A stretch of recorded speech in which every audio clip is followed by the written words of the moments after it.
Hello everyone. இந்த வீடியோவில் state board புக்கில் இருக்கிற கைனமெட்டிக்ஸ் லெசனில் இருக்கிற எக்ஸாம்பிள் கொஷின்ஸை பார்க்க போகிறோம். வாங்க கொஷின்ஸை ஒன்று ஒன்றா பார்க்கலாம். Example 29. How long will a boy sitting near the window of a train traveling at 36 km/h see a train passing in the opposite direction with respect to 18 km/h? The length of the slow moving train வந்து 90 metre. சரிங்களா? ஒரு ட்ரெயினில் நான் இருக்கேன். என் train 36 km/h ஸ்பீடில் முன்னாடி போகுது. நான் 36 km/h மீட்டர் பர் செகண்டாக மாற்றிக்கிறேன். ஸோ 36 km/h மீட்டர் பர் செகண்டாக மாற்றணும்னு என்ன பண்ணுவீங்க? 5/18 கேன்சல் பண்ணிங்கன்னா 10 metre per second. 18 km/h metre per செகண்டாக மாற்ற என்ன பண்ணுவீங்க? 18 × 5/18 5 metre per second. Any difficulty? இப்போ போன தடவை மாதிரி கதைக்கு வா சார். இதுதான் சார் நான் ஒரு ட்ரெயினில் இருக்கேன். என் ட்ரெயின் 18 km/h ஸ்பீடில் முன்னாடி போகுது. இன்னொரு ட்ரெயின் இருக்குது. சரி, 18 இல்லை 10 மீட்டர் பர் செகண்ட் ஸ்பீடில் போகுது. சரி, 18ல் தூக்கி மாற்றியாச்சு. 10 மீட்டர் பர் செகண்ட் ஸ்பீடில் முன்னாடி போகுது. இங்கே இன்னொரு ட்ரெயின் இருக்குது. இந்த ட்ரெயினோட லென்த் எவ்வளோனா 90 மீட்டர். புரியுதா இல்லையா? 90 மீட்டர். இந்த ட்ரெயின் எவ்வளோ ஸ்பீடில் வருது? 5 மீட்டர் பர் செகண்ட் ஸ்பீடில் வருது. இப்போ நான் என்ன பண்ண போகிறேன்? நான் தான் அப்சர்வ் பண்ண போகிறேன். நான் எதுலேருந்து எது வரைக்கும் அப்சர்வ் பண்ண போகிறேன்? இந்த ட்ரெயின் இங்கே ஸ்டார்ட் ஆனதுலேருந்து நான் இந்த ட்ரெயினை கிராஸ் பண்ணுற வரைக்கும். சரியா? நான் இங்கே உட்காந்துருக்கேன். நான் இந்த ட்ரெயின் ஸ்டார்ட் ஆனது இந்த ட்ரெயின் கிராஸ் ஆகிற வரைக்கும் அப்சர்வ் பண்ண போகிறேன். இப்போ நம்ம ரிலேட்டிவ் வெலாசிட்டி கான்செப்டுக்கு வருவோம். Velocity of B with respect to A அப்படின்னா என்ன அர்த்தம்? Velocity of B minus velocity of A. கரெக்டா?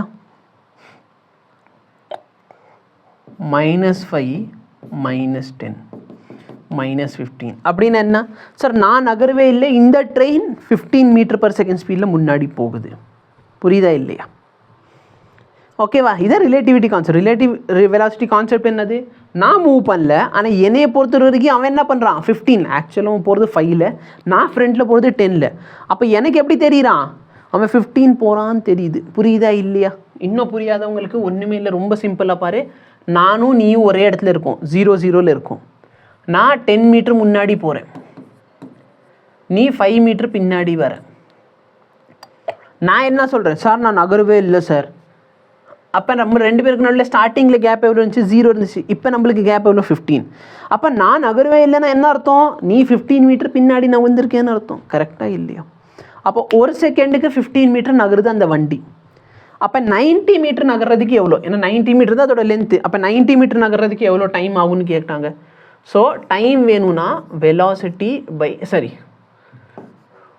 டைம் வேணும்னா டிஸ்டன்ஸ் பை வெலாசிட்டி, இல்லைன்னா வெலாசிட்டி வேணால் டிஸ்டன்ஸ் பை டைம் போடுவோம். ஸோ டைம் வேணும்னா டிஸ்டன்ஸ் பை வெலாசிட்டி, இல்லை டிஸ்பிளேஸ்மெண்ட் பை வெலாசிட்டி. எவ்வளோ சார்? 90 மீட்டர். எவ்வளோ ஸ்பீடில்? 15ல். டிவைட் பண்ணால் 6 செகண்ட் ஆகும். சரிங்களா? ஸோ போல் இல்லை ஒரு மனுஷனை வண்டி கிராஸ் பண்ணணும், இல்லை ஒரு ட்ரெயின் வந்து ஒரு போலை கிராஸ் பண்ணணும் அப்படின்னா ஒன்றுமே கிடையாது. நம்ம லென்த் ஆஃப் த ட்ரெயின் மட்டும் எடுத்து சப்ஸ்டியூட் பண்ணுவோம். ஒரு சில கொஷினில் என்ன இருக்கும்னா 2 ட்ரெயின் இருக்கும், அந்த 2 ட்ரெயினோட லென்த்தும் கொடுத்துருப்பாங்க. அப்போ 2 ட்ரெயின் ஃபுல்லாக கிராஸ் ஆகணும்னா டோட்டல் டிஸ்டன்ஸ் இருக்குது பார்த்தீங்களா? இந்த டைம் டிஸ்டன்ஸ் எவ்வளோ எடுத்தோம்? ஒரே ஒரு ட்ரெயினோட டிஸ்டன்ஸ் எடுத்தோம். சப்போஸ் வந்து 2 ட்ரெயின் இருக்குது, 2 ட்ரெயின் முழுசாக கிராஸ் ஆகி முடியணும் அப்படின்னு சொல்லிட்டாங்கன்னா நீங்கள் வந்து அந்த இடத்துல 2 ட்ரெயினோட மொத்த லென்த்தை சேர்த்து எடுத்துக்கோங்க. ஓகேவா?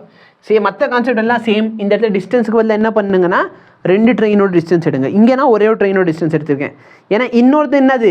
இன்னொரு ட்ரெயின் கிராசிங் இல்லை, இன்னொரு பையன் வந்து அப்சர்வ் பண்ணுறான். அப்போ அவன் வந்து ஒரு சின்ன பாடி. சரிங்களா? அப்போ அது ஒரு போலாக கன்சிடர் பண்ணாலும் சரி, இல்லை ஒரு பையன் அப்சர்வ் பண்ணுறேன்னு சொன்னாலும் சரி, அந்த இடத்துல ஒரே ஒரு ட்ரெயினோட லென்த் மட்டும் தான் நம்ம கன்சிடர் பண்ண போகிறோம். ஸோ இதுதான் இதற்கான சொல்யூஷன். புரிஞ்சிருக்கும்னு நினைக்கிறேன். டவுட் இருந்தால் தாராளமாக கேளுங்க. தேங்க்யூ.